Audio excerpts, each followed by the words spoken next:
Informal fallacies are essentially tricks in reasoning, ways that arguments can go wrong, not because the facts are necessarily false, but because the way the argument is put together is flawed. They often sneak in without anyone noticing because they rely on persuasion, emotion, or distraction rather than clear logic. One of the key things about informal fallacies is that they depend heavily on context. Unlike formal fallacies, which are about the structure of reasoning itself, informal fallacies can only really be spotted when you pay attention to the content and the way someone is trying to convince you. For example, take the ad hominem. Instead of addressing the actual argument someone makes, an ad hominem attack goes after the person making it. Imagine someone saying, "Don't listen to her opinion on climate change. She's not a scientist." The issue here isn't the science. It's the tactic of discrediting a person to dismiss their point, which doesn't actually engage with the evidence. Then there's the straw man fallacy, which works by misrepresenting someone's position so it's easier to attack. Suppose someone says, "We should have stricter regulations on industrial pollution,"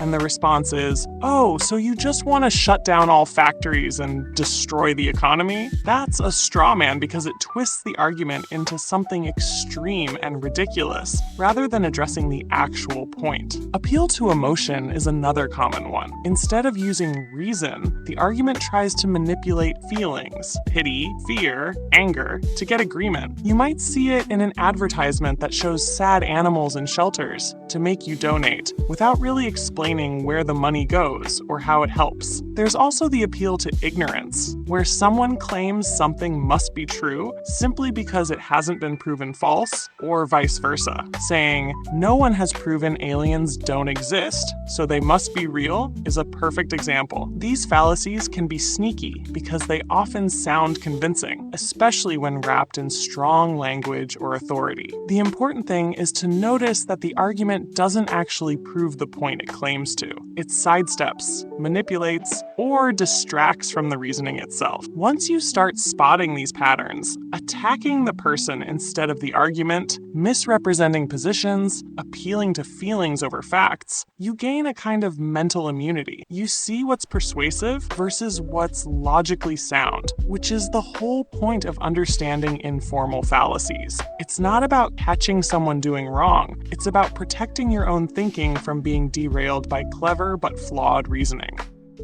Let's dive deep into the world of relevance fallacies. These are the types of reasoning errors where someone tries to prove a point, but instead of using logic and evidence directly related to the argument, they introduce something irrelevant that distracts, manipulates, or misleads. Think of it like someone sidestepping the actual question and throwing in something else that doesn't really prove anything. It's subtle, often persuasive, and we see it all over media, politics, and even in day-to-day conversations without noticing. Each type has its own flavor, purpose, and pattern. So let's explore them with examples and see who tends to use them. Ad hominem is one of the most well-known. Literally, it means against the person. Instead of addressing the argument, the speaker attacks the person making the argument. For example, imagine someone says, "We should take climate change seriously," and another responds, "Well, you didn't even finish college, so what do you know?" That response says nothing about climate science itself.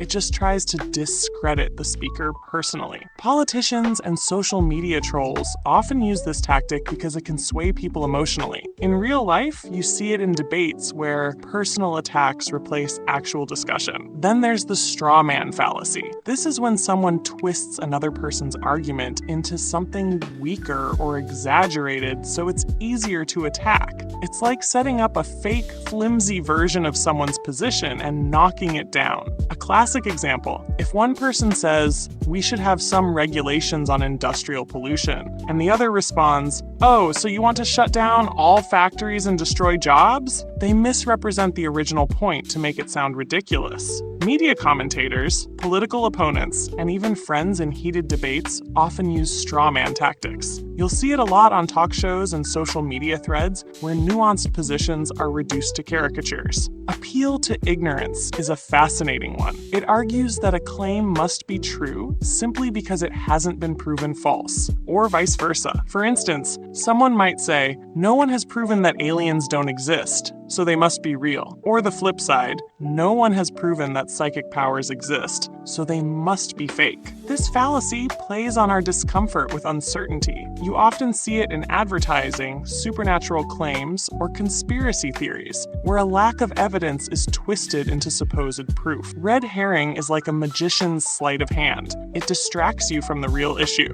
Suppose in a city council meeting, someone asks about budget cuts in public schools, and the official starts talking about the great new park being built downtown. The park has nothing to do with school funding. It's just a distraction to redirect attention. Politicians, lawyers, and PR professionals frequently use red herrings to steer discussions away from uncomfortable truths. Appeal to emotion is exactly what it sounds like, trying to persuade by tugging at feelings rather than using logic. Advertisements often use this. Think of a commercial showing sad, hungry animals and saying, "Donate now," to save them. You might feel guilty and give money, but the ad doesn't logically prove that your donation is the only solution. Politicians, marketers, and activists all employ emotional appeals, knowing that humans are driven by feelings as much as reason. Appeal to force is more direct. It's an attempt to make someone accept a conclusion through threats, intimidation, or the fear of consequences. For example, a boss might say, "Agree with my plan, or you won't get a promotion." Here, the argument's validity isn't addressed. Compliance is coerced through fear. This is common in authoritarian politics, workplace pressure tactics, or even online harassment campaigns. Appeal to pity is a softer cousin of force. It tries to manipulate through sympathy rather than fear. Imagine a student saying, "I know I didn't do the assignment, but my dog was sick, and my family had problems, so you have to give me full marks." The teacher might feel bad, but the student's excuses don't logically justify receiving credit. Advertisements, fundraising campaigns, and even courtroom defenses sometimes rely on pity to sway judgment. Appeal to popularity, or the bandwagon fallacy, argues that something must be true or right simply because many people believe it. "Everyone is buying this phone, so it must be the best," is a simple example. Social media trends, marketing campaigns, and even peer pressure in schools exploit this fallacy. People often rely on what's popular as a mental shortcut rather than critically assessing information.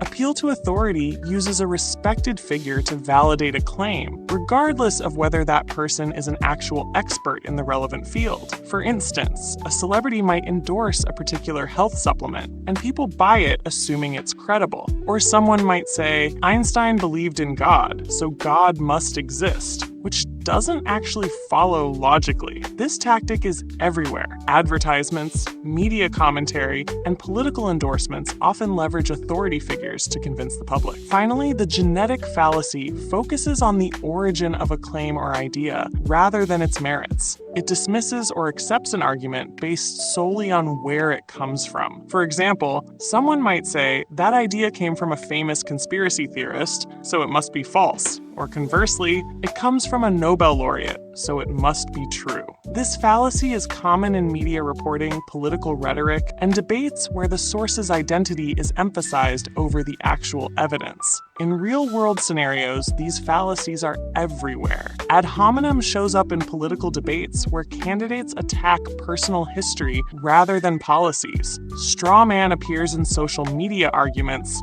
simplifying opponents that add complex opinions to make them easier to ridicule. Appeal to ignorance is rampant in conspiracy theories, like UFO speculation. Red herrings are used by politicians to divert attention from scandals. Appeal to emotion saturates advertising and charitable campaigns. Appeal to force is evident in authoritarian governance. Appeal to pity appears in student excuses or courtroom pleas. Appeal to popularity dominates marketing and social media trends. Appeal to authority influences endorsements and expert opinions. And genetic fallacy is widespread in biased reporting or dismissing ideas due to their origin. Understanding these fallacies helps us navigate arguments critically. They're persuasive because they exploit human psychology, our biases, emotions, and social instincts, but they don't prove anything. Recognizing them is the first step toward more rational thinking and better discussions. You start seeing how often arguments we encounter daily are shaped by irrelevance rather than logic, and that awareness alone gives you an edge in reasoning clearly.